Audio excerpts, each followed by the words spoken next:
All right. Hi, guys. It's Mark from Coach Logic here. I'm joined today by Phil Edwards, who is part of the setup at US Field Hockey. And we've been working with US Field Hockey. They're using Coach Logic across their development pathways, and there'll be a partnership being announced pretty soon, actually, which is really exciting. But we're actually here to look at how Phil's been working with development groups during a really difficult time for coaches, and hopefully can pass on some useful information for others to look at. So Phil, just first up, thanks for jumping on this. Thanks for jumping on, mate. Cool, great to chat. Yeah, and just a quick kind of just if you can let people know what your role is at US Field Hockey, that would be a great starting point. So my job title is Senior Manager Coaching and Performance, which classically doesn't really tell you what I do, but the main responsibility is oversight of Olympic development pathway and primarily our junior national teams, and what they do, why they do it, and how they do it, and who's part of that. That's across the men and the women, so that's 7 teams in total. And then another part of my job is working with the coach education department and working on some of their both formal and informal coach development opportunities. So yeah, pretty fun and varied role. But yeah, the bit we're going to talk about today is linked to the junior high performance group, and specifically on the men's side of things. Cool. And I guess before we get into that, just a kind of quick update on how you guys are getting on in terms of the COVID situation, where you're at, what you're able to do, what's the limiting factors for you at the moment? Yeah, I mean, we have quite, as you can imagine, with the size of the country here, and the fact that a lot of rules and regulations are done at a state level as opposed to a federal level, means that we have quite a varied landscape in terms of what we can do at the moment, or what players can do depending on where they are. The vast majority of players, certainly on the girls' side, are able to do something, whether that be training with their high school, but maybe not playing games. Quite a lot of them are playing high school games, but just obviously that becomes a bit more local. Yeah. At the college level, there's only one conference, the ACC. So the 7 teams that make up the Atlantic Coast Conference are playing this fall, but all the other conferences have postponed until the spring. So they're kind of in a training phase. And again, that varies massively depending on which college they go to and where they are in the country. So we have some who are kind of training like normal, and they'll be just the only thing they're missing is games, and we have others who they can't even get on campus at the moment, and they're having to do everything remote. So it's a hugely varied landscape. On the men's side, it's perhaps even more complex, just because there's less play opportunities in general for the men anyway.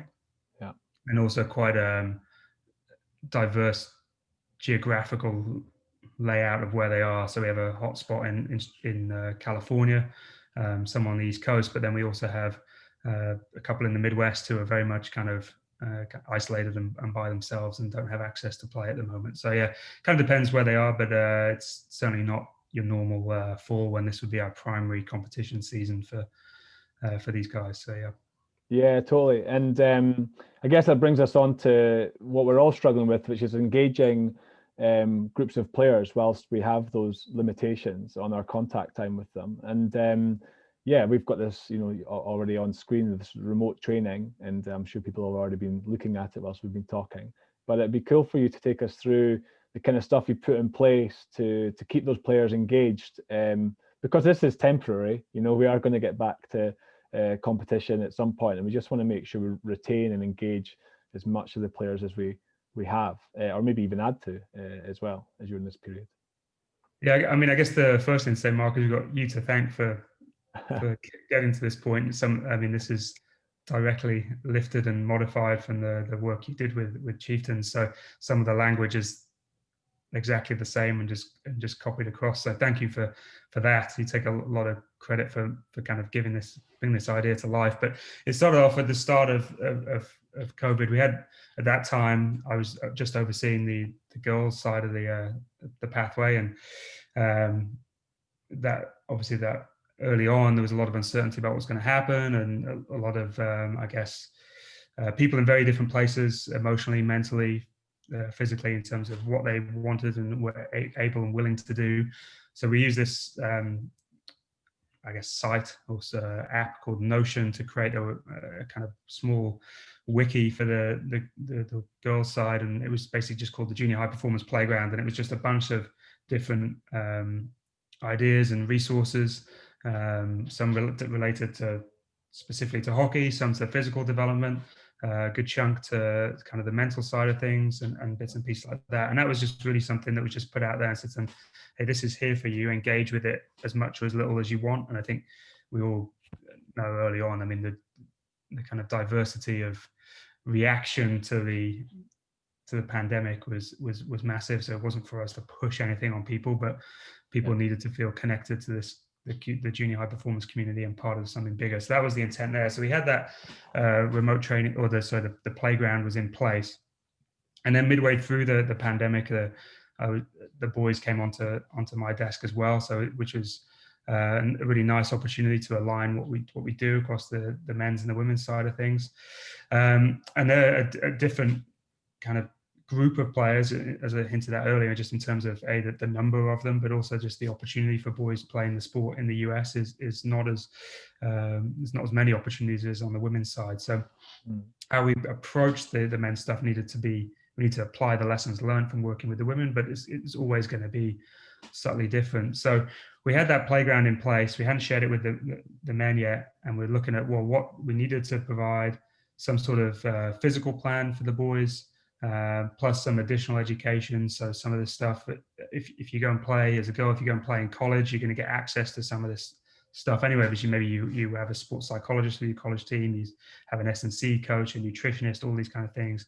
On the boys' side, we don't have that readily available, although some are practice players on college teams and get access to that. So we needed to provide quite a diverse kind of range of resources for them to access, but at the same time, the reality for all of them was so different that it seemed pretty redundant to write a kind of standardized physical preparation program that would maybe work for one person out of the group and miss the mark for the vast majority. So handily at the same time, your points-based training system with Chieftains came on my radar, and so it was basically the ability to bring together the playground we'd already created and the points-based system from Chieftains, and look at what does it actually look like for us, and how can we bring those bits together and present it to the guys in a way that they can engage with regardless of their scenario. So they could be playing, we have a number playing in the university set up in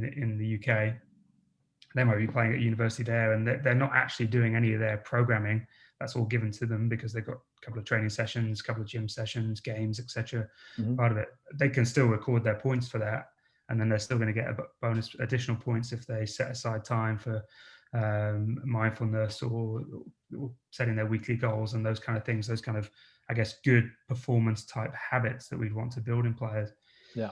So everyone can engage with it, whether that's your reality or whether your reality is you live in Indianapolis and you're the only boy player for a 500-mile radius, and therefore you can your I guess your training field at the moment is your backyard, and you can do a couple of push-ups in the garage, and that's your kind of what's available to you at the moment. So but you can still engage with this and still be part of it. So it really was much like the playground at the beginning, is engage with this as you see fit, as works with your environment. You're just on that, Phil. I guess the difference between what I set up for the Curry Chieftains and what you've had to set up for US field hockey is to do with how spread out you guys are and the different rules in different areas and all of that. Whereas for me, everyone's in the same space. We kind of all are under the same COVID restrictions, and therefore we couldn't play, and that meant no one could. So we had to kind of have training was our one thing, which we called Rocky. But that's kind of what you've done, is you kind of split up the kind of that physical part into play and train, because there were people who could play, but you also had to cater for those who couldn't. So I really like that. Yeah, and I think what we're really keen to do with all our programming, whether it's on the men's or the women's side, is to support players to drive their own car, to be in control of their own journey. And sometimes it's it's kind of a metaphorical thing because they're not old enough to drive a car yet. Your parents might still drive you to training and might still fly you to training camps and so on. But fundamentally, you want to be driving your own car on this journey. And obviously, we can't just drop them in and expect them to be able to survive in that environment. But it's using things like this to start to build some ownership and control of their journey and understand what high performance starts to look like. Yeah. So with this, each of these pillars, we've got the play, train, recover, and prepare pillars. And they're supported by examples of what each of these could look like. Cool. So if I scroll down here, so if I go into let's go into the prepare pillar as an example. In here is a definition of what each of these categories means. So some are fairly self-explanatory. So obviously counting sleep overnight, but some of them, so if yoga, if you just do it for 5 minutes, that's not going to count, but a 20-minute yoga session, you're going to get the points. Yeah. And there's also some resources in here. So some links to some yoga resources, mindfulness, and things like healthy meals. So we use some of the USOPC resources here, which are great around athlete's plate and so on, which just starts to get them thinking a little bit about what does my nutrition look like? Does it support the training I'm doing? And does it help me get better?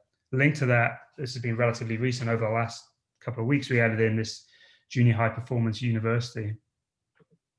So we've got 2 talks a week over a period of 8 weeks. So we brought in, luckily, the USOPC, so that's the Olympic and Paralympic Committee over here, have been great, led by a guy called John Crawley, who's the head of high performance for the team sports.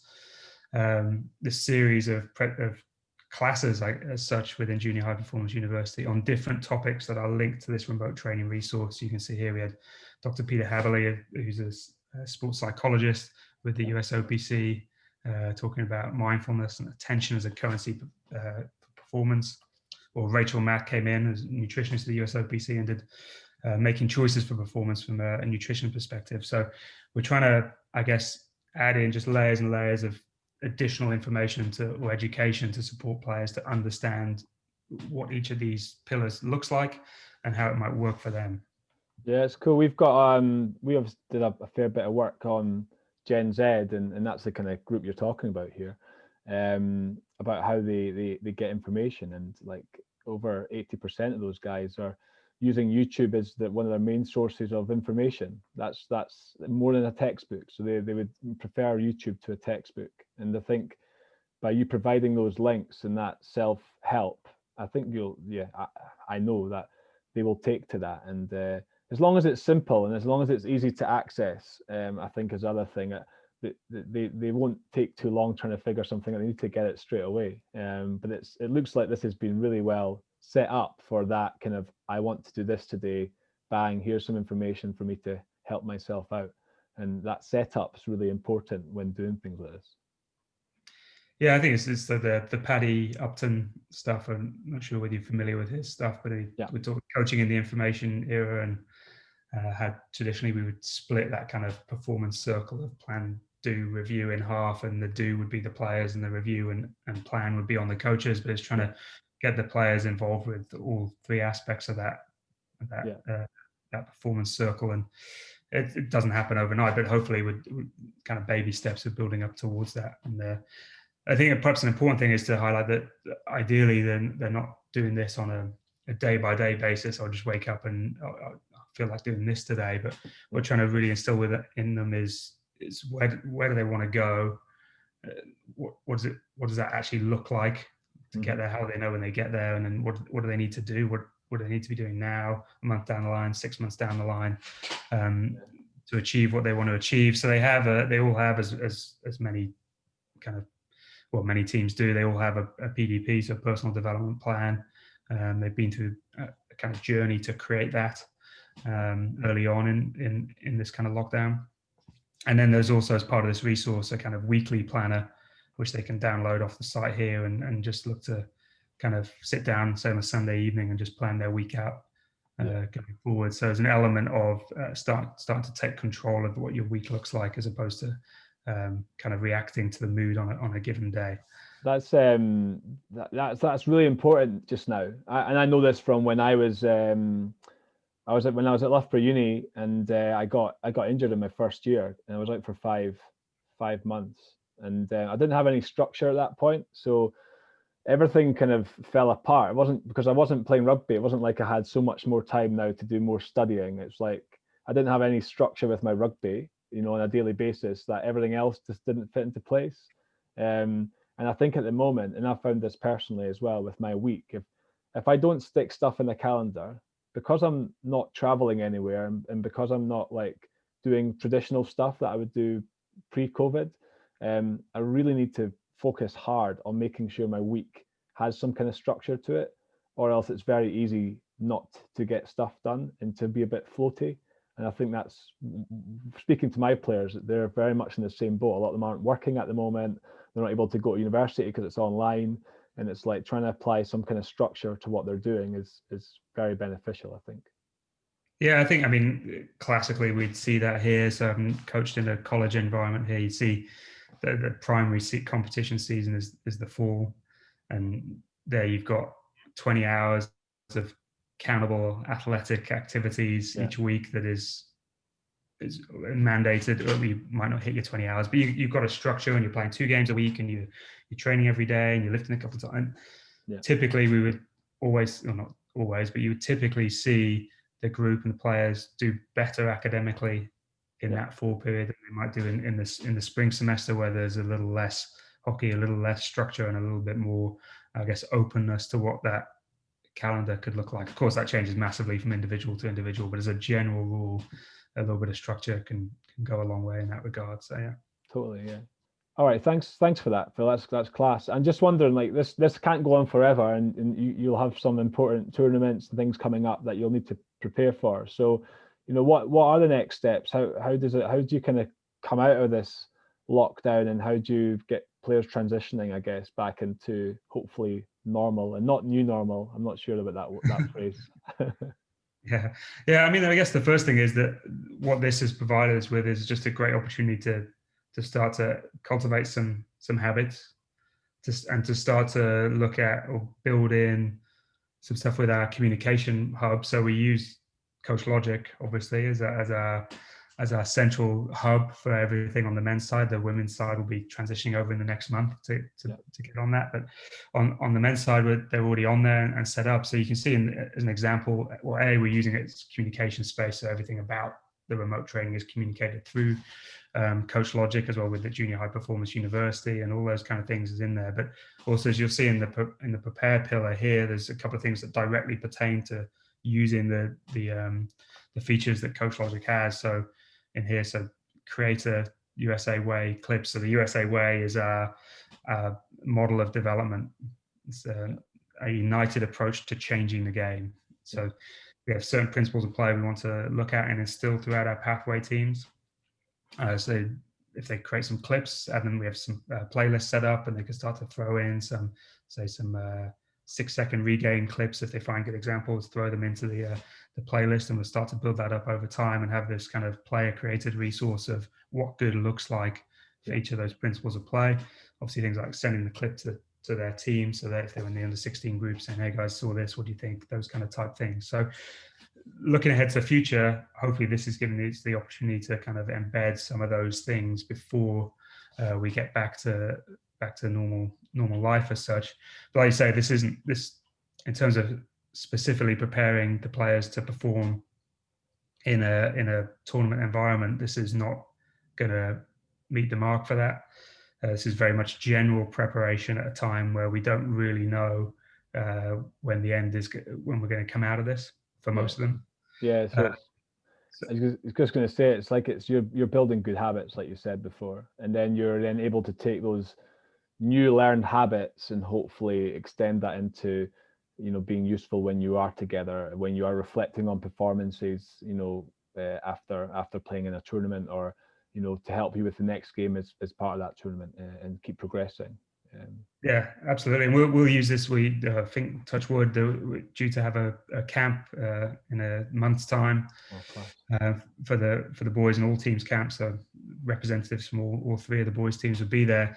And obviously with the guidelines and stuff, we won't be holding team meetings, but we will have kind of evening remote meetings using CoachLogic, with them working in their individual hotel rooms on bits and pieces. So we'll be directly leveraging it there. Fingers crossed that camp goes ahead, and we can obviously do it safely and give the boys a great development moment. But yeah, looking ahead to next year, it's a big year for the under-21 group.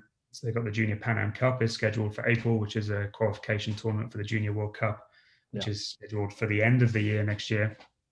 Obviously, hopefully at this stage, all those tournaments go ahead, but who knows, I guess is the best guess. But in terms of preparing for that group that is going to be playing in the Junior Pan Am Cup will need to transition from this to something a bit more deliberate and targeted in terms of making sure we get them ready to perform at a given moment in the middle of April. So yeah, we'll start to as the picture becomes clearer about what we can do at the beginning of next year, both from a training camp and a tournament perspective, we'll start to transition to some more specific programs for those who are going to be involved in those tournaments, that's for sure. Cool. But ultimately what I like about this, and what I loved about when you did this with Chieftains, Mark, is that the heart of this is the player and their motivation, their desire to get on board with it and do it. And that's a key determinant as to whether players are going to kind of, first of all, survive and then thrive through the Olympic development pathway and actually make it to senior international level. So it's up to them. They've got to, as I say, drive their own car on this journey. Cool. Thanks very much, Phil. I really appreciate you going through that with me. And listen, it'd be cool to hook back up again, hopefully once you are in tournament and you're preparing for the Pan America tournament. That'd be kind of nice to see the transition at that point in the new year. So yeah, let's just keep in touch and get you back on once things change, because they will. Absolutely, yeah, and I appreciate the chat today, and thanks for the support of Coach Logic for helping us to deliver this stuff. I think it's a fantastic tool and has been incredibly useful for us, especially over the last 6 months. So yeah, thank you. Cool, man. No, thanks again. Cheers.